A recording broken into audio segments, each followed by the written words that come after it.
Bonjour et bienvenue sur la chaîne Good French Tips. Aujourd'hui, nous allons compléter la première vidéo que j'ai faite sur le présent de l'indicatif. Nous allons voir les verbes irréguliers ou les particularités des verbes en ER.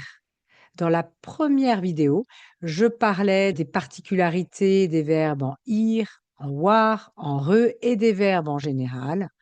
Et nous allons nous concentrer sur les verbes en ER et les différentes particularités. Tout d'abord, commençons par les verbes qui se terminent en G et en C.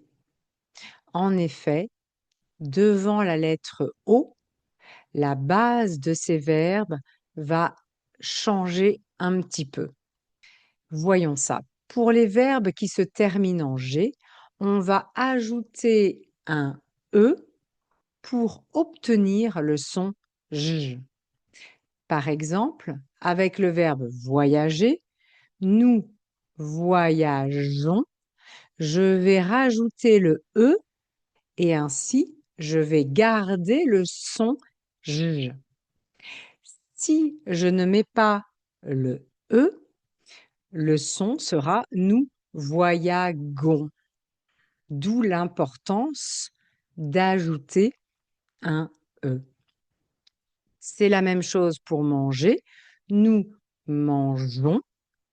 J'ajoute le E pour obtenir le son J.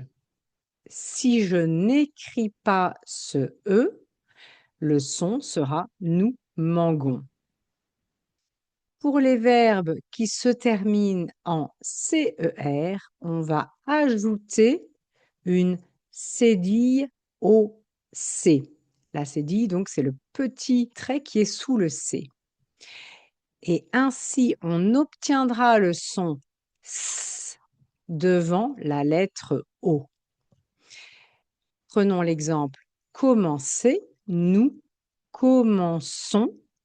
Si je ne mets pas la cédille, le son sera ch. Nous commençons. D'où l'importance d'ajouter la petite cédille sous le C. Voyons maintenant les autres particularités. Attention, les verbes à l'écrit et la prononciation peuvent varier selon les finales. C'est-à-dire que quand nous prononçons la terminaison, donc les finales, le radical sera différent, la base du verbe sera différent des finales qui sont muettes, que l'on n'entend pas.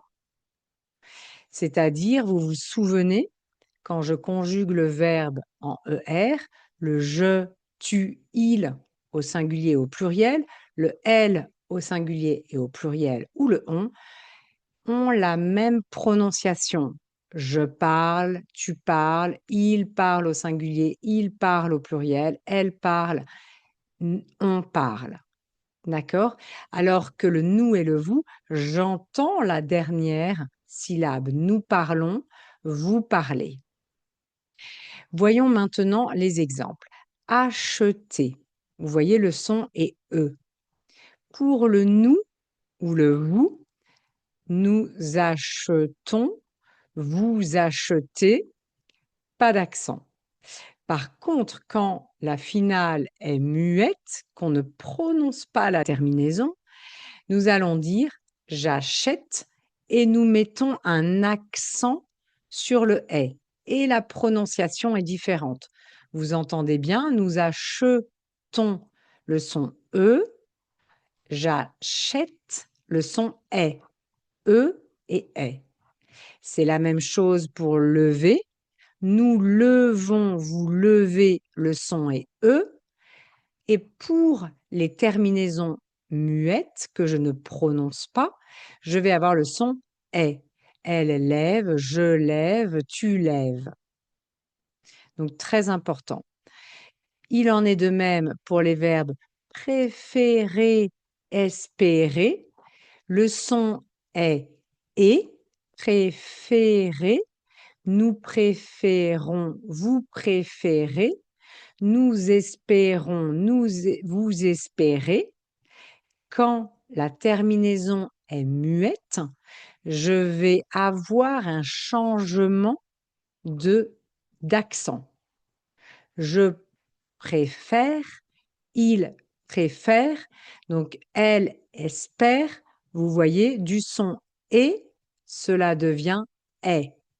Et est. Préférer, préfère. Finalement, nous avons les sons e ou et qui vont se transformer en est dans les terminaisons muettes. Voici les autres particularités. Nous allons avoir aussi le même genre de changement de son, mais cette fois-ci, je vais doubler le L ou le T pour avoir le son est.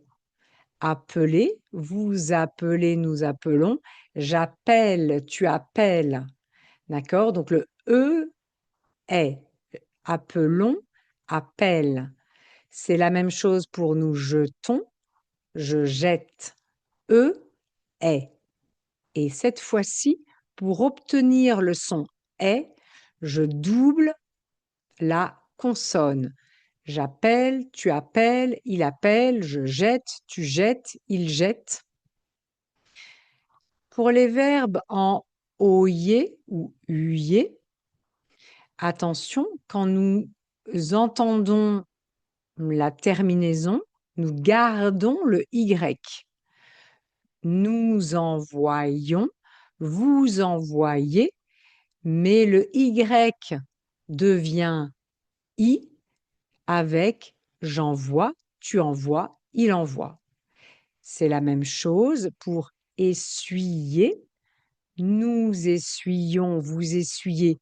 Nous entendons la terminaison je garde le Y et le Y devient I pour les terminaisons que l'on n'entend pas, pour les terminaisons muettes. J'essuie, tu essuies, il essuie. Cela va prendre un I. Pour les verbes en ayez, comme les verbes essayer ou payer, vous payez, nous essayons, vous essayez, nous essayons, garde obligatoirement le Y. Et pour les terminaisons muettes, vous avez deux formes possibles. Souvent, nous voyons à l'écrit le I à la place du Y comme pour envoyer et essuyer. Mais sachez que les deux formes sont possibles. Voici un petit exercice. N'hésitez pas, comme chaque vidéo, à arrêter. Pour faire l'exercice, vous devez conjuguer au présent ces différents verbes et vérifier que vous avez bien mémorisé ces différentes formes. Voici la correction de cet exercice. Comme vous voyez, le présent est compliqué. N'hésitez pas à arrêter les différentes diapositives pour bien mémoriser, à vous entraîner, à vous exercer en faisant les exercices, car c'est un temps qui est difficile. Et attention, il permet aussi de construire d'autres temps. C'est pour ça qu'il est très important de maîtriser le présent. L'imparfait va s'appuyer sur les bases du présent. Le subjonctif va s'appuyer sur les bases du présent. Donc, il est nécessaire de connaître le présent de l'indicatif.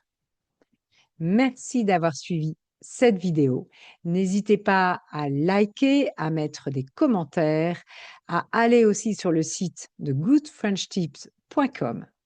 Merci et à bientôt!